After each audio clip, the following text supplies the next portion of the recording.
If you're wondering if you can grow lavender in a hot summer climate, the answer is yes, and I'm going to show you how. I'm Angela from Growing in the Garden. My garden's in Mesa, Arizona. I want to help you succeed, even if you're gardening in tough conditions.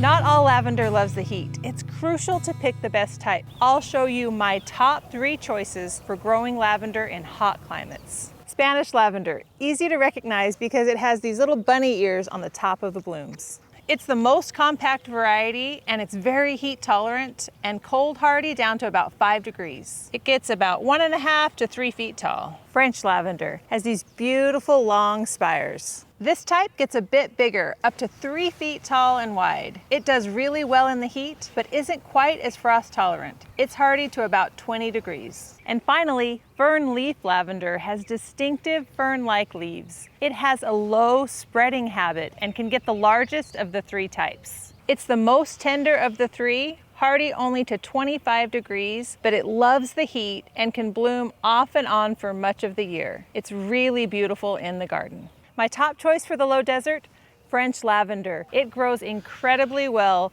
with little maintenance. I have it in several areas all throughout my front yard. If you garden in a milder climate with cooler summers and more rainfall, you might have success with English lavender. It's known for its sweet fragrance and it's often used in cooking and essential oils. Other varieties are garden favorites, but they don't handle extreme heat as well. So they are better suited to cooler zones or areas with dry, mild summers. Let's talk about how to grow lavender. Plant in the fall through early spring if it tolerates your lowest average temperature. In hot summer climates like mine, the best time to plant is in the fall. That gives it the most time to get established before temperatures climb in the summer. If you check my planting guide, you'll see the planting dates from October through April. Remember, the sooner you plant, the better. Find this and over 100 other different vegetables and herbs in my planting guide. The most important growing tip, lavender hates wet feet. It tolerates poor soil, but it absolutely must have good drainage. If you're not sure if your soil drains well, dig a hole and fill it with water. It should drain out within an hour or 2.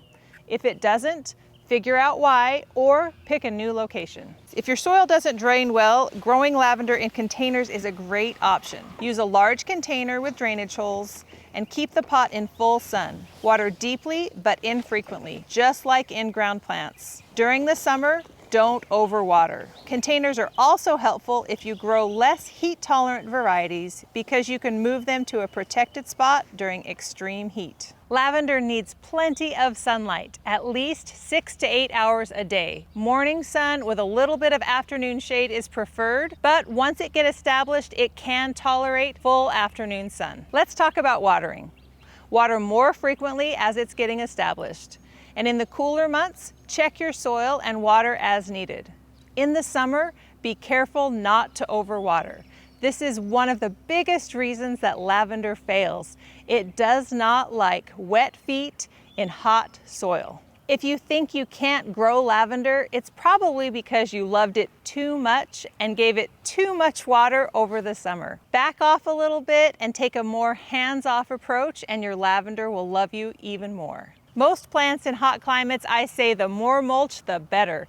Lavender doesn't like all of that mulch. It holds the moisture in the soil and can cause it to rot. Instead of organic mulch, use a thin layer of gravel or small rocks. It helps control weeds without holding too much moisture around the base. Lavender doesn't need fertilizer. Just give it a thin layer of compost in the fall. Expect summer dormancy. This surprises a lot of people. Lavender can look pretty rough in the summer. That's normal. It will stop blooming and look tired or crispy. It goes a little dormant during high heat, so don't prune, fertilize, or overwater. As temperatures cool down in the fall, you'll see fresh, new growth. When you start to see that new growth in the fall, that's the best time to prune it for shape. Don't cut too deep into the woody parts of lavender. It may not recover. It really just likes light pruning all over as needed. And remember, don't prune in the summer. That's a surefire way to kill your plant. Lavender blooms are one of the first to appear in early spring. The bees are so happy to have those blooms. Keeping your lavender harvested encourages more blooms. Get out there and get it cut. The best time to harvest is when the blooms just begin to open. Don't harvest into the greenery, just take those stems. Use clean, sharp shears and snip just above the foliage. Don't cut into the woody part. Gather stems into small bundles, tie them with twine, and hang them upside down in a cool spot with good airflow. In dry climates, they can be fully dried in about a week. Once it's dry, I like to make lavender loofah soap. I use homegrown loofahs and my dried lavender to make gifts for friends and family. How are you going to use your lavender? Leave a comment and let me know. Don't be afraid to grow this beautiful plant. It's easier than you think. Top 3 choices, 3 best. And today, the blooms. Okay, are the dogs too loud? Okay, we'll just go. French lavender. All right, I got it. All right, okay. Why can't I think? It's for my friend and all the cars.